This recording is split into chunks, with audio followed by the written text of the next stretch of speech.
ದೊಡ್ಡಗುರ್ಕಿಯಲ್ಲಿ ಇವತ್ತು ಕಾಟೇರಮ್ಮ ದೇವಸ್ಥಾನ 4ನೇ ವಾರ್ಷಿಕೋತ್ಸವ ನಡೀತಾ ಇದೆ.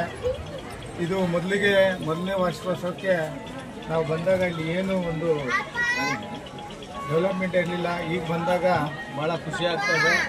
ಯಾಕಂದರೆ ಇಲ್ಲಿ ನೂರಾರು ಭಕ್ತರು ಬಂದು ಇಲ್ಲಿ ಆ ತಾಯಿಯ ಒಂದು ಸೇವೆಯನ್ನು ಮಾಡ್ತಾ ಆ ತಾಯಿಯ ಆಶೀರ್ವಾದ ಅನುಗ್ರಹನ ಎಲ್ಲ ಭಕ್ತರಿಗೆ ಪಡ್ಕೊಂಡು ಹೋಗ್ತಾ ಇದ್ದಾರೆ. ಅದೇ ರೀತಿ ಆ ಕಾಟೇರಮ್ಮ ಇಡೀ ಮುಳಬಾಗಿಲು ತಾಲೂಕಿನ ಜನತೆಗೆ ಅನುಗ್ರಹ ಕೊಡಲಿ, ಆರೋಗ್ಯ ಭಾಗ್ಯ ಕೊಡಲಿ. ಆ ತಾಯಿಯ ಇನ್ನೂ ಒಂದು ಈ ಏನು ಇಲ್ಲಿ ಇದು ಮಾಡ್ತಾ ಇದ್ದಾರೆ ಕಾರ್ಯಕ್ರಮಗಳು, ಇನ್ನೂ ಒಂದು ಅತ್ಯುತ್ತಮವಾದ ಕಾರ್ಯಕ್ರಮಗಳು ಇನ್ನೂ ವಿಜೃಂಭಣೆಯನ್ನು ನಡೀಲಿ ಈ ದೊಡ್ಡಗುರ್ಕಿ ಗ್ರಾಮದಲ್ಲಿ ಅಂತ ಮೊದಲಿಗೆ ಆ ತಾಯಿಯಲ್ಲಿ ಪ್ರಾರ್ಥನೆ ಮಾಡ್ಕೊಳ್ತೀನಿ. ಏನು ನಾನು ಮೊದಲನೇ ಬಾರಿಗೆ ಬಂದಂಥ ಸಂದರ್ಭದಲ್ಲಿ ಈ ಕಾಟೇರಮ್ಮನ ದೇವಸ್ಥಾನ ಬರೀ ಚಿಕ್ಕದಾಗಿ ಒಂದು ಗುಡಿ ಮಾತ್ರ ಇತ್ತು. ಇವತ್ತು ಬಂದು ನೋಡಿದ್ರೆ ಭಾಳ ಸಂತೋಷ ಆಗ್ತಾಯಿದೆ. ಇವತ್ತು ಒಂದು ಹೊಸ ರಥ ಮಾಡಿದ್ದಾರೆ, ಮತ್ತು ಒಂದು ಕೋನೇರಿ ಮಾಡಿದ್ದಾರೆ, ಮತ್ತು ಒಂದು ಊಟದ ವ್ಯವಸ್ಥೆಗೆ ಒಂದು ಹಾಲ್ ಮಾಡಿದ್ದಾರೆ. ಏನು ವಿಶೇಷವಾದಂಥ ಸಾಂಸ್ಕೃತಿಕ ಕಾರ್ಯಕ್ರಮಗಳೆಲ್ಲ ನಡೀತಾ ಇದೆ. ಆ ತಾಯಿ ಒಂದು ಶಕ್ತಿ ಇದೇ ರೀತಿ ಇಲ್ಲಿ ಇನ್ನೂ ಒಂದು ವಿದ್ಯುತ್ ದೀಪ ಅಲಂಕಾರವಾಗಿ ಬೆಳೀಲಿ, ಎಲ್ಲರನ್ನೂ ಆಶೀರ್ವಾದ ನೀಡಲಿ ಅಂತ ಈ ಸಂದರ್ಭದಲ್ಲಿ ಹೇಳೋದಕ್ಕೆ ಇಚ್ಛೆಪಡ್ತೀನಿ.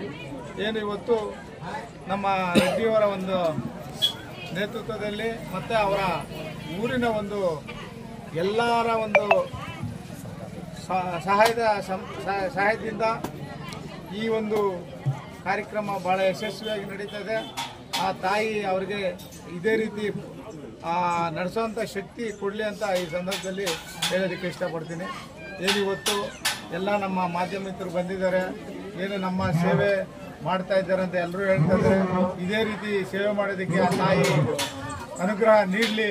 ಅದೇ ರೀತಿ ನಮ್ಮ ಕೂಡ್ಮಲೆ ಗಣೇಶ ಅವರು ಆಶೀರ್ವಾದ ಇರಲಿ, ನಮ್ಮ ಮುಳಬಾಗಿಲು ಆಂಜನೇಯರ ಆಶೀರ್ವಾದ ಇರಲಿ ಅಂತ ಹೇಳ್ತಾ ಈ ಸಂದರ್ಭದಲ್ಲಿ ಮಾತಾಡೋಕ್ಕೆ ಅವಕಾಶ ಮಾಡಿಕೊಟ್ಟಂಥ ನಮ್ಮ ದೇವಸ್ಥಾನದ ಅರ್ಚಕರು ಮತ್ತು ಈ ದೇವಸ್ಥಾನದ ವ್ಯವಸ್ಥಾಪಕರಾದಂಥ ರೆಡ್ಡಿಯವರು ಮತ್ತು ಎಲ್ಲರಿಗೂ ವಂದಿಸ್ತಾ ನನ್ನ ಮಾತನ್ನು ಮುಗಿಸ್ತಾ ಇದ್ದೀನಿ.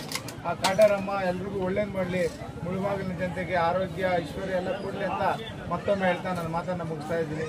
ಜೈ ಹಿಂದ್, ಜೈ ಕರ್ನಾಟಕ.